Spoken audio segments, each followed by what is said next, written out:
Dikisahkan bahwasanya ada seorang pemuda dari Bani Israel yang menderita sakit keras hingga parah.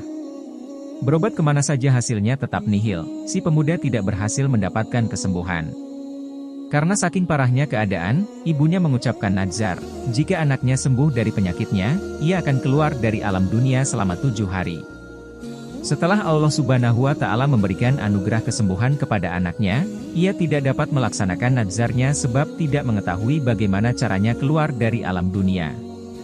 Suatu malam ketika tidur, ia bermimpi didatangi seseorang berjubah putih seraya berkata, "Penuhilah nazarmu, agar kelak tidak mendapat musibah yang berat dari Allah." Orang berjubah memberi petunjuk agar perempuan itu dikubur hidup-hidup selama 7 hari.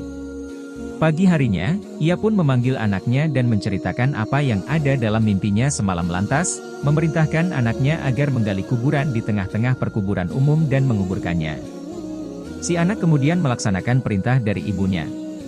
Ketika ibunya sudah turun ke liang kubur, ia berdoa, "Wahai Tuhanku, aku telah melakukan kewajibanku melaksanakan nazarku, maka lindungilah aku di dalam kubur dari segala mara bahaya." Selesai berdoa, anaknya menutup kuburan itu dengan tanah kemudian pulang. Di dalam kuburan, perempuan itu melihat cahaya memancar dari atas kepalanya. Setelah dilihat, ternyata ada lubang seperti jendela. Diintipnya lubang tersebut, alangkah terkejutnya ia melihat ada taman besar, di dalamnya ada 2 orang perempuan yang sedang duduk. Keduanya memanggil-manggil, "Wahai perempuan, keluarlah dari tempatmu dan bergabunglah dengan kami." Tiba-tiba lubang itu menjadi lebar sehingga ia pun menyusul mereka berdua. Ia mengucapkan salam kepada mereka berdua, akan tetapi mereka tidak menjawab salam. "Kenapa kalian berdua tidak menjawab salamku?" Kedua perempuan tersebut menjawab, "Mengucapkan salam adalah sebagian dari ibadah, dan kami sudah tidak dapat melakukannya." Saat mereka sedang duduk di tepi telaga sambil asik ngobrol, tiba-tiba ada seekor burung hinggap di kepala salah satu perempuan lalu mengipasinya dengan kedua sayapnya. Burung lainnya hinggap di kepala perempuan kedua lalu melukai kepalanya dengan paruhnya. Lalu, ia bertanya kepada perempuan pertama, "Sebab apa engkau memperoleh kemuliaan dan kenikmatan ini?" Perempuan pertama menjawab, "Semasa di dunia, aku selalu patuh dan taat kepada suamiku, sehingga Allah Subhanahu wa Ta'ala memberikan kemuliaan padaku."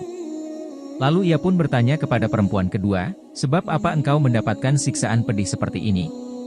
Perempuan kedua menjawab, "Ketika hidup di dunia aku tekun beribadah, namun aku durhaka kepada suamiku, sehingga Allah Subhanahu wa Ta'ala memberikan siksaan pedih seperti yang engkau lihat. Suamiku tidak meridaiku sampai meninggal dunia hingga saat ini. Oleh karenanya, jika engkau telah kembali ke dunia lagi, maka sampaikanlah minta maafku kepada suamiku, barangkali suamiku berkenan memaafkanku dan meridaiku." Setelah 7 hari lewat, 2 perempuan itu berkata, "Berdirilah dan masuklah di kuburanmu. Karena anakmu sudah datang menjemputmu." Ketika ia memasuki kuburannya, anaknya sudah selesai menggali kuburnya. Kemudian mengeluarkannya dari dalam kuburan dan membawanya pulang ke rumah. Sesampainya di rumah, berita tersebar luas bahwa dirinya masih hidup dan berhasil memenuhi nazarnya. Banyak tetangga berbondong-bondong dan ingin mendengarkan pengalamannya. Tanpa disadari ia melihat suami perempuan yang mendapat siksaan di alam kubur dan menceritakan apa yang dialami istrinya. Perempuan itu memintakan maaf dan ridho kepada suami perempuan tersebut. Setelah mendengarkan ceritanya, suaminya mau memaafkan dan meridai mendiang istrinya. Malam harinya, ia bermimpi bertemu dengan perempuan tersebut. Ia berkata, "Aku sekarang sudah terbebas dari siksaan sebab pertolonganmu.